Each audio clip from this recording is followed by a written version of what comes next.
Graça e paz, irmãos. Boa noite ainda de dia, né? O verão logo mais se acaba.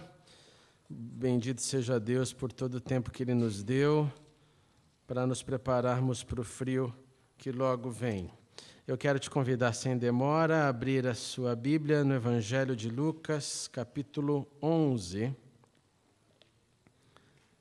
Evangelho de Lucas, capítulo 11, nós vamos ler do verso 5 ao verso 13.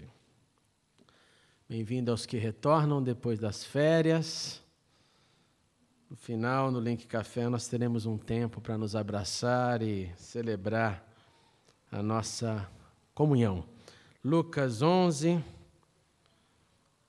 verso 5, diz assim: Disse-lhes também: se alguém tiver um amigo e for procurá-lo à meia-noite e lhe disser: amigo, empresta-me 3 pães, pois um amigo me chegou de viagem e não tenho o que lhe oferecer.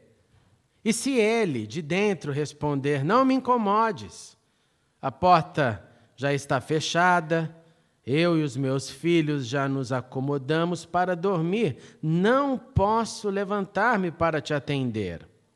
Eu vos digo que, mesmo que não se levante para dar os pães por causa da amizade, ele se levantará por causa do incômodo e dará quantos pães o outro precisar. Por isso eu vos digo: pedi e vos será dado, buscai e achareis, batei e a porta vos será aberta. Pois todo o que pede recebe, quem busca acha, e ao que bate a porta será aberta. E qual pai dentre vós, se o filho lhe pedir pão, lhe dará uma pedra? Ou se lhe pedir peixe, lhe dará uma cobra em lugar do peixe? Ou se pedir um ovo, lhe dará um escorpião? Se vós, sendo maus, sabeis dar boas coisas aos vossos filhos, quanto mais o Pai Celestial dará o Espírito Santo aos que o pedirem. Oremos uma vez mais. Pai, obrigado por estarmos aqui juntos, obrigado pelo retorno da igreja, depois desse tempo de férias. Nós por tudo te louvamos e pedimos agora a tua intervenção, abrindo as nossas mentes e corações, movendo o teu Espírito, nos preparando para uma ceia com todo o significado que ela deve ter, que é nesta noite quando reafirmaremos mais uma vez que o nosso Cristo, nosso Redentor, vive. Vem, Senhor, nesta hora, em nome de Jesus. Amém e amém. Paulo, na sua primeira carta aos Tessalonicenses, fez uma recomendação aos seus leitores que eu acho que se tornou, quando o assunto é oração, numa das expressões mais fortes que nós carregamos. E a expressão é: orai sem cessar. O conselho do apóstolo veio porque ele sabia o que era oração. Na cultura judaica, a oração era algo metódico, era algo que fazia parte do dia a dia, não só de um dia da semana, no Shabat, mas, na verdade, o judeu tinha o costume, e ainda tem, de 3 vezes ao dia ir para a sinagoga para parar para orar. E quando a sinagoga não é perto de casa, pelo trabalho ser mais longe, ele arruma um grupo de oração, de pessoas que possam se reunir, por exemplo, antes do trabalho, na hora do almoço e no final do expediente. Esses grupos são chamados minyan, são grupos de no mínimo 10 pessoas. E essa é uma das razões porque o judeu observante nunca vai querer morar longe da sua comunidade, porque ele pensa: se eu ficar longe, com quem eu vou orar? nos outros momentos. Por isso que as comunidades geralmente se mantêm juntas. Ali vai ter a escola, ali vai ter que ser perto do trabalho, vai ter que ter um grupo junto de comunhão. Isso acontece nos dias de hoje, isso acontecia no passado, no contexto em que Paulo cresceu, viveu e aprendeu. Então, quando ele disse orai sem cessar, ele estava já expandindo a oração que ele fazia, que era essa oração, como eu disse, metódica. Ele entendeu depois do encontro com o Senhor que oração era algo fluente, que deveria acontecer o tempo inteiro, por isso que ele escreveu isso, que não parem, que não cessem as nossas orações. Deus garantiu, então, para nós uma forma dele falar conosco, que é a sua palavra. Deus garantiu metade da comunicação que eu e você precisamos ter para desenvolver um relacionamento. Porque não há relacionamento sem duas vias de comunicação. Deus deixou para a gente a sua palavra, nós abrimos a sua palavra, nós ouvimos a voz de Deus. Às vezes essa palavra é para o momento exato que você está vivendo, às vezes essa palavra pode vir para te socorrer daqui 10 anos. Às vezes essa palavra é para te trazer um esclarecimento do que aconteceu, ou talvez um alerta do que vai acontecer. Deus fez a parte dele. E ele deixou para nós a nossa parcela. A parcela de nós orarmos, a parcela de nós nos comunicarmos com ele. Isso não depende dele. Ele deixou, sim, um acesso. O acesso não tem dia, o acesso não tem hora. O acesso é a qualquer dia, a qualquer minuto, a qualquer segundo. E tudo isso você sabe. Na verdade, nós falamos muito sobre oração. Nas nossas conversas, se você tem um drama na sua vida, você pede oração. Você está passando por alguma dificuldade, você pede oração. Se você conversa com seus familiares e eles estão passando por alguma dificuldade, eles vão falar para você o quê? Ore por nós. Não se esqueça de orar por nós. Nós falamos de oração bastante.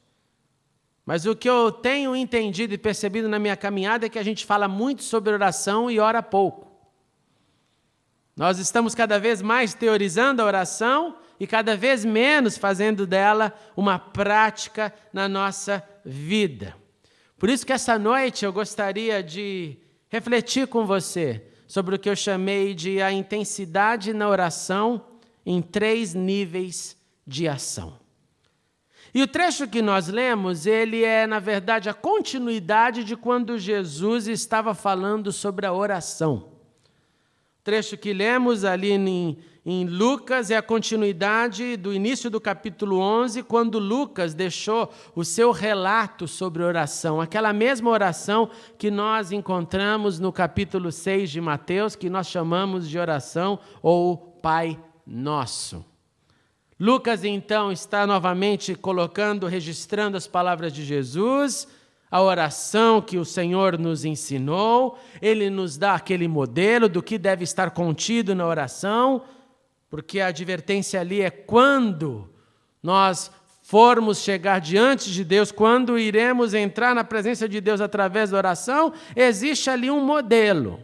Reconheça-o como Pai, agradeça pelo seu pão, que Ele nos livre das tentações, que Ele faça o seu reino chegar, que a vontade dEle seja feita, não a nossa, um modelo de oração.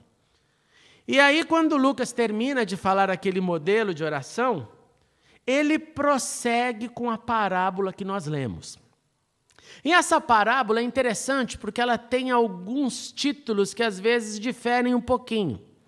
Por exemplo, em algumas traduções da Bíblia, essa parábola que nós lemos, ela se chama a parábola do amigo inconveniente.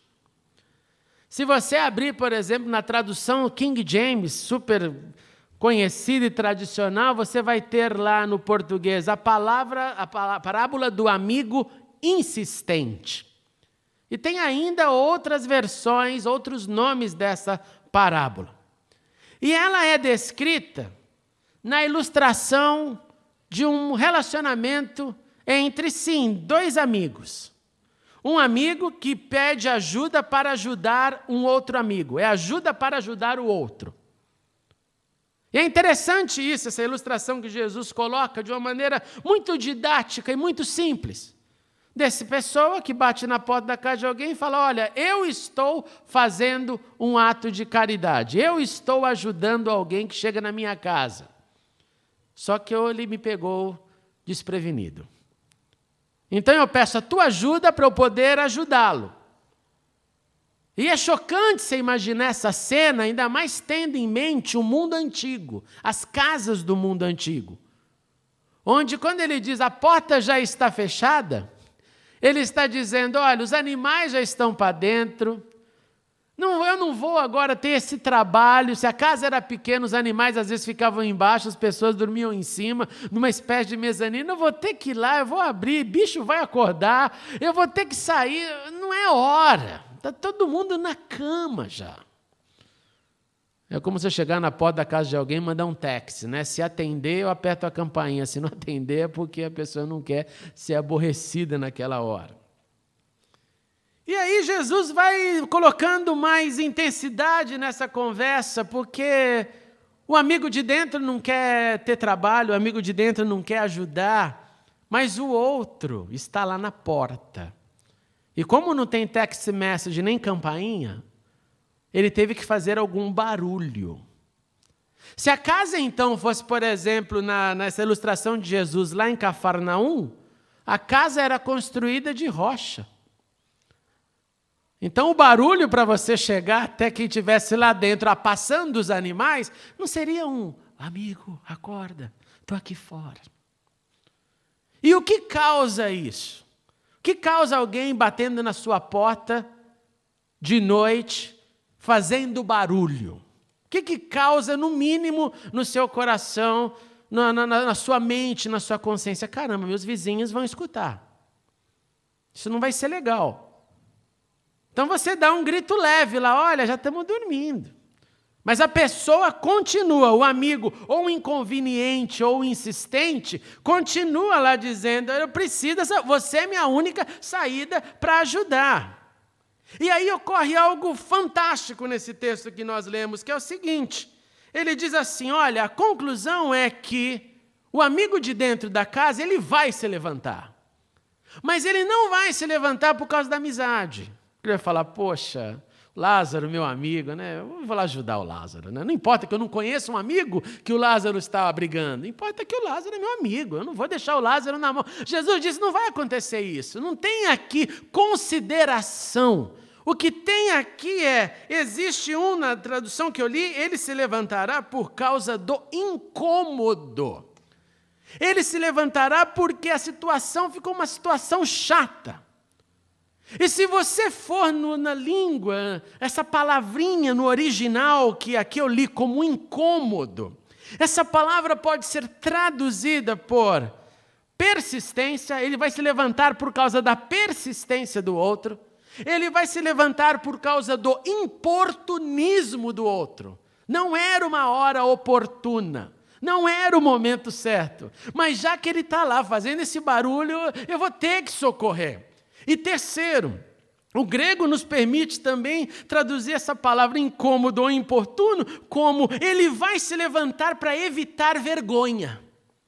Ele não quer carregar essa vergonha de no dia seguinte a notícia se espalhar. Bati na porta dele, ele era meu único amigo, que eu sei que tinha um pão ali para me ajudar, e ele não quis me ajudar, ficou mal para ele. Se fosse nos dias de hoje, o cara fazia um post no Facebook no dia seguinte, não se pode confiar em todos os amigos. Sem nome, sem endereço, e a carapuça serviria para alguém. Para evitar uma vergonha. Esses três conceitos você tem no original nessa ação, que vai fazer o amigo de dentro da casa sair do seu conforto para ir ajudar aquele que pede ajuda. Por causa, então, do incômodo, da importunação, da insistência, ou para evitar vergonha, a ajuda será oferecida. Por isso, Jesus, então, continua com essa ilustração na cabeça dos seus discípulos e na nossa. Aí ele fala, então, agora que vocês entenderam a situação, deixa eu expandir como que uma oração pode se intensificar, e Jesus nos dá 3 níveis. Primeiro ele fala o seguinte, verso 9, você fechou, por favor, abre lá comigo de novo. Por isso eu vos digo. Por isso aqui significa, por essa história que você acabou de ouvir, eu vos digo, pedi e vos será dado. Eu peço, e pedir é o primeiro nível. Eu peço, e quem pede, pede porque não tem o que pede. Você vai pedir o que você tem? Quem pede, pede por aquilo que não tem. Pede porque não tem o que pede. Pedir é o nível 1 de oração. Eu nunca vi um segmento da igreja cristã que vai ensinar alguém a orar dizendo a primeira oração que você vai aprender a fazer é ação de graças. Curso de discipulado, você vai ficar 1 ano, seu primeiro ano da vida cristã é só dar graças, porque você estava perdido e foi encontrado. Então, para começar o processo, vamos ficar no discipulado só agradecendo. Não, nós já evangelizamos, dizendo para pessoas assim, peça que Deus te responde. Você está com um problema, né? Então vai diante de Deus que Ele vai te sanar. Qualquer pessoa que tem uma ideia na cabeça de oração, a primeira ideia dessa oração, se for expressa ou não, inconsciente ou não oração é pedir. É pedir. Quando a gente pede para alguém orar por nós, nós estamos pedindo para alguém pedir por nós. Pedir. Jesus está falando, sim, esse é o nível, é o primeiro. Pedir. Peça sim, e se você pedir, vos será dado. Essa é fácil, essa está encarnada na gente. O segundo, Jesus aí vai um nível a mais. Ele fala sobre buscar. Buscai e achareis. E buscar é diferente de pedir. Porque enquanto quem pede, pede porque não tem o que pede, quem busca, busca buscando o que precisa encontrar. Quer entender isso na prática? Coloque uma palavra do seu Google e não aperte o botão search. O que vai acontecer? Não vai acontecer a busca. Então, você busca buscando o que precisa encontrar. Alguém está procurando, buscando um novo emprego, em casa, sentado, sem falar com ninguém, sem fazer nada, sem mandar um currículo. Ele está buscando? Ele não está buscando. Ele está esperando cair dos céus. Porque quem busca, busca buscando. Ninguém busca sem ação. Não existe busca sem movimento. Então Jesus começa dizendo, pedir é o nível que vocês entendem. Segundo, buscai. Sai da sua cadeira. Comece a bater. Comece a tentar entender. Você precisa achar um caminho. Você precisa se levantar. Você precisa de ação. Porque tem muitos itens na nossa vida que nós oramos e eu tenho aquela sensação de Jesus diante de Moisés e do povo de Israel na frente do Mar Vermelho. Olha, agora não é hora de orar. Diga ao povo que marche. Não perca seu tempo nesse item. Tirei vocês lá, já teve milagre demais. Continuem. Prossigam. Prossigam. Quem busca, busca buscando o que precisa encontrar. O terceiro nível, o texto também nos fala, batei e a porta vos será aberta. Quem bate, bate no que está fechado. Ou no que está talvez trancado. Mas por estar trancado e não se totalmente cerrado, fechado, sem como abrir, precisa de alguém que abra a porta. Eu fui lá no Palácio do Arcebispo de Londres, foi uma experiência fantástica. Primeiro porque eu fiquei procurando a porta para entrar no palácio. Porque eu não imaginei que a porta seria aquela porta de palácio, sabe? Aquela porta, aquela alta, madeira. Então eu falei, não pode ser essa porta. Deve ter uma portinha moderna aqui que entra as pessoas normais. E fiquei lá na porta, eu estava com o colarinho clerical, uma pessoa me viu, o senhor está procurando o palácio, a entrada. Eu falei, sim, é aquela porta. Eu falei, uau! Eu cheguei na porta, a porta era tão grossa, eu falei, se eu bater aqui, sabe aquelas portas tão sólidas que nem barulho faz quando você bate? A sorte é que essa boa alma estava entrando de carro, era um oficial, buzinou, e aí veio o porteiro, abriu, ele apontou para mim, ele me viu, senhor, seja bem-vindo, tinha uma reunião lá, eu entrei, abriu a porta para eu entrar. No caso ali, o bater na porta era a buzina, porque o meu bater ali não ia fazer muito sucesso, não. O que Jesus está nos ensinando aqui é que, como um terceiro nível na oração, eu preciso ir tocar, colocar a mão, produzir um barulho, chamar a atenção para que a porta seja aberta de dentro para fora e não de fora para dentro. Que eu na minha oração, no meu processo de conversa, eu vá bater e bata e bata e bata até que alguém abra. Ou alguém, ou até que Deus fale, não vai precisar nem você ver quem foi que abriu essa porta vai ser aberta diante de você. Eu acho que muitos de nós, se não todos, já tiveram experiências dessa, quando portas se abriram e você nem viu de onde vem, só viu a porta abrindo e quase que te empurrando, falando, entra, entra. Logo, pedir, buscar e bater nos ensina sobre níveis, um nível a mais do simples pedir que nós temos na mente, que é o ponto da oração comum. Orar em hebraico, para você ter uma ideia, nos transmite essa ideia também. Quando eu oro, e quando eu cito aqui o hebraico, eu estou citando tudo aquilo que aconteceu antes de Jesus falar essas palavras. O conceito de oração básico no hebraico é: eu oro, eu estou na presença de Deus, e quando eu estou orando, eu estou pensando, refletindo, e essa reflexão já está tocando em mim, já está fazendo eu mudar, e essa reflexão vai fazer eu mudar num certo nível, até que eu cumpra o meu papel. E aí Deus vem com o toque dele e termina aquilo que eu não posso fazer. Oração, então, é uma ação reflexiva que me faz parar para refletir. Por isso que quando eu e você não paramos para refletir, é jogar a responsabilidade para Deus e falar assim: o Senhor faz tudo, eu não faço nada, nem ao menos eu vou pensar no meu problema, porque eu não quero gastar tempo com isso. E eu acho que é por isso que a nossa geração tem cada vez menos gastado tempo com oração. Eu não quero pensar nisso, porque ficou até bonito dizer assim, está nas mãos de Deus. Está nas mãos de Deus para muita gente significa não quero fazer nada a respeito disso, nem mesmo conversar com Deus. Já entreguei nas mãos de Deus, e Deus está falando assim, entregou na hora errada. Porque você ainda não fez o que precisa ser feito.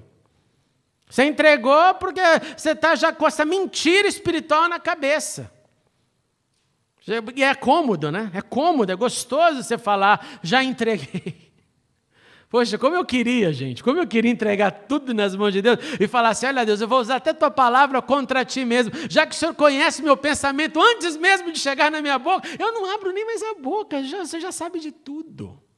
Então guia-me, se acordaria de manhã e diria assim: guia-me, Senhor, e vou embora para casa. O senhor já sabe que eu já sou grato para a comida, não oro para a comida. O senhor já sabe que eu tenho os problemas, não oro pelos problemas. O senhor já sabe tudo, eu vou gastar meu tempo para quê? Mas Jesus está fragmentando esse processo de oração, dizendo: não, você, André, você, igreja, você, povo de Deus, precisa sim pedir, você precisa sim buscar, você precisa sim bater, você precisa ter ação. E aí essa ação, tornando você alguém insistente, alguém que está usando a situação não de forma muito feliz, mas está me importunando. Alguém que está sendo quase inconveniente no exemplo de Jesus. E por eu ser Deus e não seu amigo que está pensando que ele pode ficar envergonhado, porque Deus não se envergonha do que faz, eu vou te atender. Porque se assim eu não fizer, eu crio pessoas que vão inverter a equação, relacionamento servo e Deus. Vai ser assim, Deus faz tudo, Deus se torna um cachorro cão de guarda. Já teve essa expressão? Eu já tive essa coisa, um dia eu falei: me perdoe, Senhor. Deus guarda isso, Deus guarda aquilo, Deus guarda aquilo, Deus guarda, parece um pastor alemão. Deus guarda. É lógico que Ele é nossa proteção, é lógico. Por quê? Porque eu quero só pedir, eu quero só apontar. Eu não quero gastar tempo com ele. Então ele atende o físico porque ele é o Pai Celestial, ele é o Pai que responde às orações, que é esse que o texto termina. E Lucas registra o seguinte: ele também dará o Espírito Santo. Também dará o Espírito Santo. Ele vai atender o que pedir, o que buscar, o que bater, e geralmente esses pedidos aqui, nós sabemos que são físicos, não é? Vamos ser sinceros aqui, ou nós vamos então agora vamos acreditar que a igreja vai pedir, bater e buscar somente por coisas espirituais? Não. Por isso que Jesus tem que completar com isso. Eu também vou dar aquilo que, infelizmente, vai ser o último da sua lista, que vai ser a espiritualidade provinda do Espírito. Eu também vou dar isso. Alô, alguém aí? Eu também vou dar o Espírito. Porque o dinheiro, o trabalho, a roupa, o carro, isso vocês vão pedir. Mas eu estou dizendo que eu também vou dar o Espírito. Eu também vou dar da porção santa para vocês. Agora tem um segundo texto que eu queria chamar a tua atenção. Corre comigo para lá, Lucas capítulo 18. Um pouquinho à frente. Lucas 18. Lucas fala muito de oração, é por isso que ele é chamado o Evangelho da Oração também. Lucas 18:1 diz assim, presta atenção nessa leitura. Jesus também lhes contou uma parábola sobre o dever de orar sempre e nunca desanimar. Em uma cidade havia um juiz que não temia a Deus nem respeitava os homens. Na mesma cidade também havia uma viúva que sempre lhe pedia: faz-me justiça contra o meu adversário. E por algum tempo ele não queria atendê-la, mas depois disse consigo mesmo: ainda que eu não tema a Deus, nem respeite os homens, como esta viúva está me incomodando, vou fazer-lhe justiça, para que ela não venha mais me perturbar.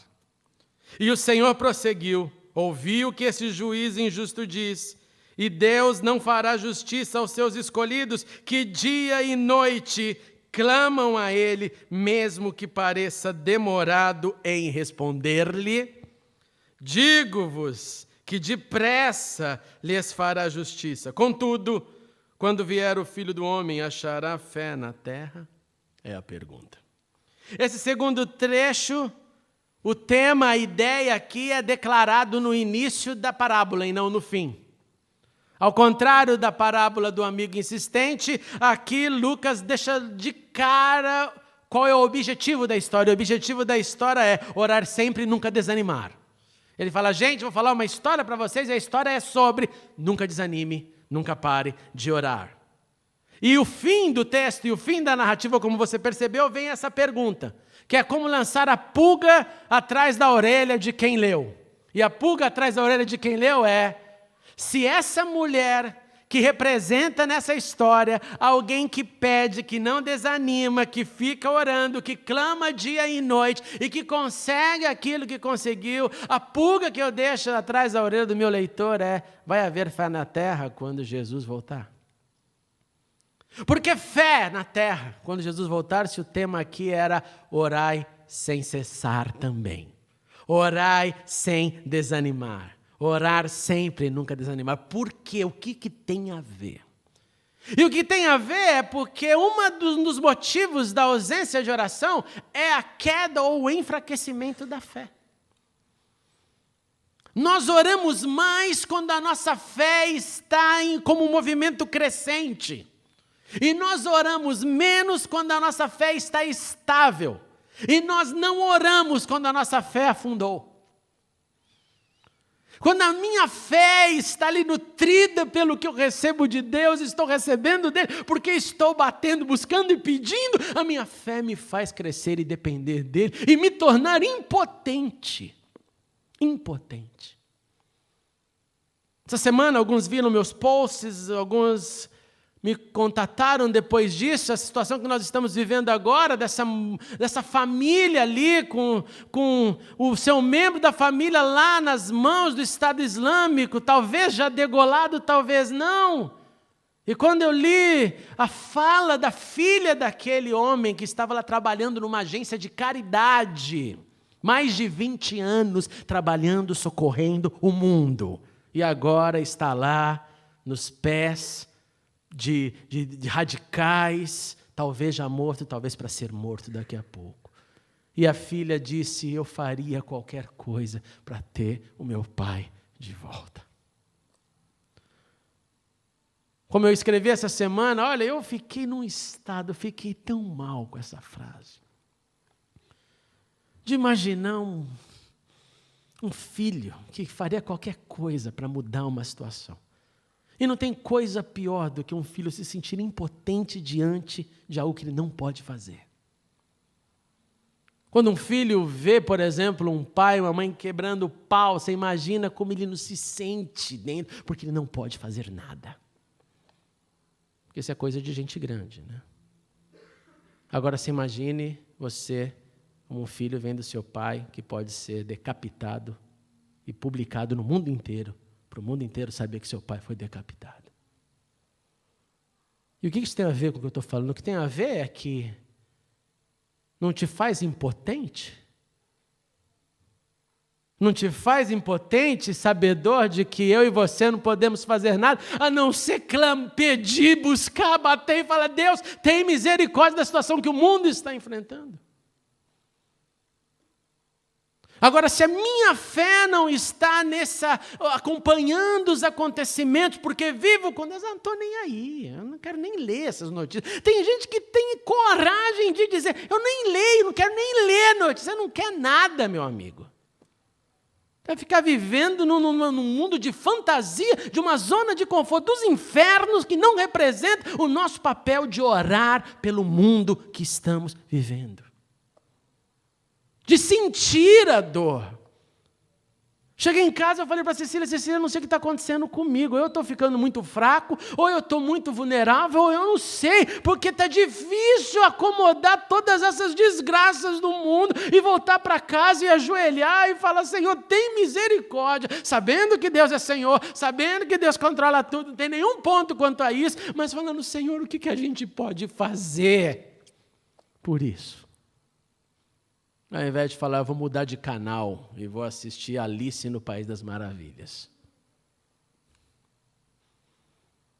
O que Jesus está perguntando aqui sobre fé, no final do texto, sobre nunca parar de orar,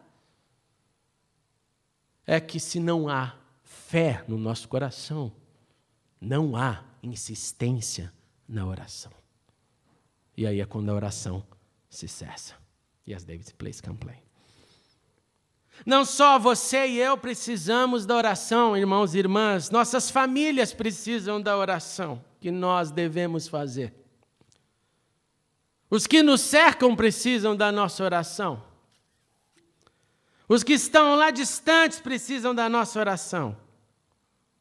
Os que celebram, que estão agora felizes, Deus está dando tudo para eles, estão nas boas estações, precisam da nossa oração. Porque muitos nas boas estações perdem o chão. Perdem o chão. É por isso que eu acredito que o irmão de Jesus, Tiago, disse assim: está alguém entre vós aflito? Ore. Está alguém contente? Cante louvores. Está alguém entre vós doente? Chame os presbíteros da igreja e orem sobre ele, ungindo com azeite em nome do Senhor.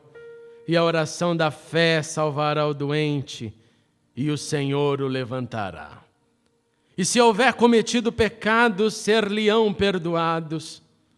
Confessai as vossas culpas uns aos outros, e orai uns pelos outros, para que sareis. Porque pecado adoece a alma. A oração feita por um justo, olha que lindo, por um, muito pode em seus efeitos. Elias era homem sujeito às mesmas paixões que nós, e orando, pediu que não chovesse, e por 3 anos e 6 meses não choveu sobre a terra. E orou outra vez, e o céu deu chuva e a terra produziu seu fruto.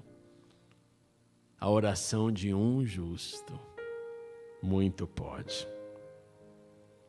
Lá no Iraque, onde Deus, pela sua palavra, constituiu o ser humano entre os rios Tigre e Eufrates, onde Adão e Eva, onde a primeira encarnação de gente que olhou para o Criador e disse: Deus.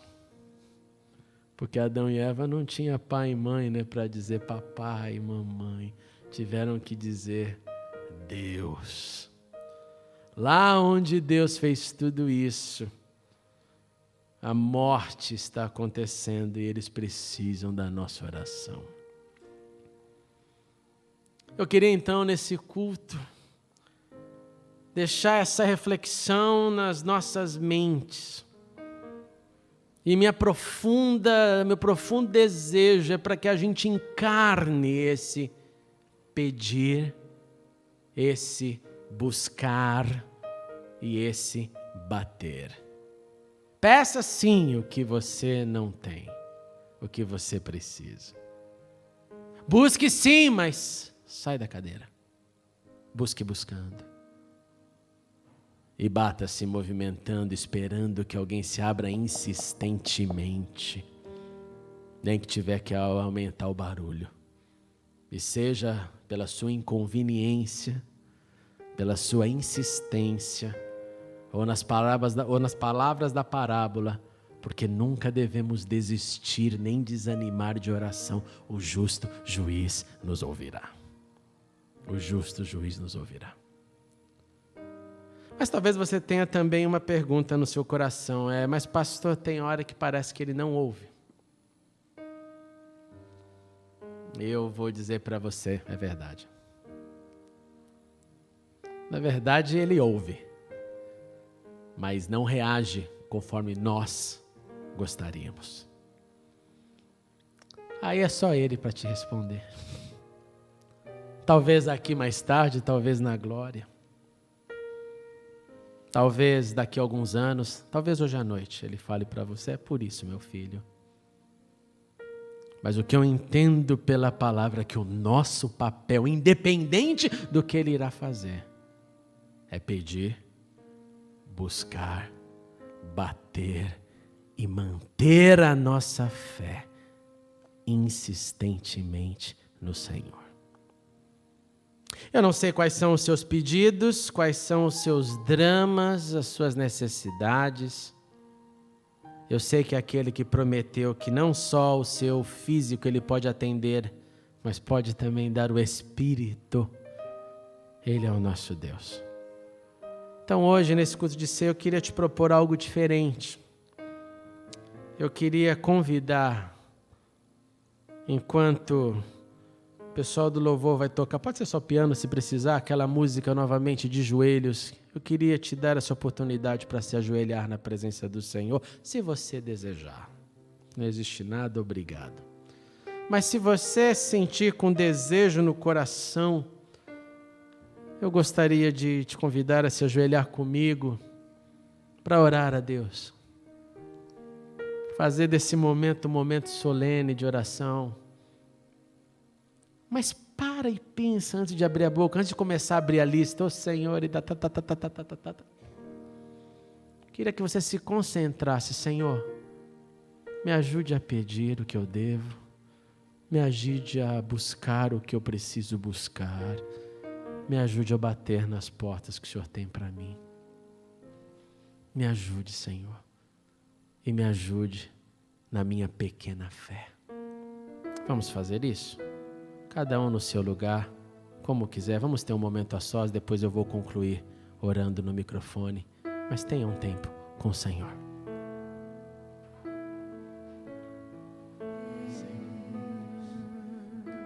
Senhor Jesus, obrigado porque o Senhor nos ouve. E obrigado porque, além de tudo aquilo que podemos pedir e receber, de acordo com a Tua vontade que é santa, nós somos motivados a pedir pelo Teu Espírito, por tudo aquilo que o Teu Espírito pode fazer em nós, de modo que o Teu Espírito possa calar até os pedidos que não deveriam nunca ter saído das nossas bocas, de modo que o Seu Espírito é aquele que nos dá o discernimento para buscar da forma que devemos, para não perdermos o nosso tempo, a nossa energia, de modo que o Seu Espírito é quem nos ajuda a bater, sem jamais desanimar, sem jamais concluir, bati demais, não oro mais, não quero mais saber. É o Teu Espírito. Ajuda-nos também na nossa pequena fé, dá-nos crescimento na fé, para que essa pergunta, será que vai haver fé na terra no advento do Seu Filho, que a resposta seja sim, que haja sempre fé no coração daqueles que foram lavados e remidos pelo sangue do Cordeiro, e que essa fé nos mantenha vivos, ativos, como também ouvimos esta noite, servindo ao Rei dos Reis, vivendo para Te adorar, vivendo para proclamar que Deus é bom e que a Sua misericórdia dura para sempre. Aleluia. Deus, eu Te suplico para que o Senhor nos ajude a desenvolver esses níveis de oração. Ajude-nos a pedir como convém, ajuda-nos a buscar buscando, ajuda-nos a bater, Senhor, esperando e com a certeza de que o Senhor é quem abre e fecha conforme o Teu querer, pois Tu és Deus, sempre Deus. Ajuda-nos a crescer na oração. Ajuda o Teu povo espalhado pela terra a crescer na oração. Que sejamos um povo que ore. Que sejamos um povo que gasta tempo contigo, que vai além da conversa que temos diariamente, que temos no trabalho, no trem, no metrô. Nós conversamos sim contigo, Senhor, eu sei disso. Mas ajuda-nos a devotar tempo em oração, a praticar os nossos joelhos no quarto onde ninguém vê, mas o Senhor ali contempla. Eu Te suplico que a nossa intensidade em oração aumente, para que nos acheguemos mais perto de Ti, e mais perto de Ti, no poder do Espírito, possamos cumprir os Teus propósitos em nossa geração. Em nome de Jesus. Amém e amém. Pode se levantar, meu irmão, minha irmã. Muito obrigado por assistir a mensagem. Clique agora em inscreva-se para se cadastrar no canal e ser avisado de todas as novidades. Se você quiser ajudar na divulgação, clique em gostei e adicione o vídeo nos favoritos. Não se esqueça também de conferir as mensagens anteriores. Obrigado e até a próxima.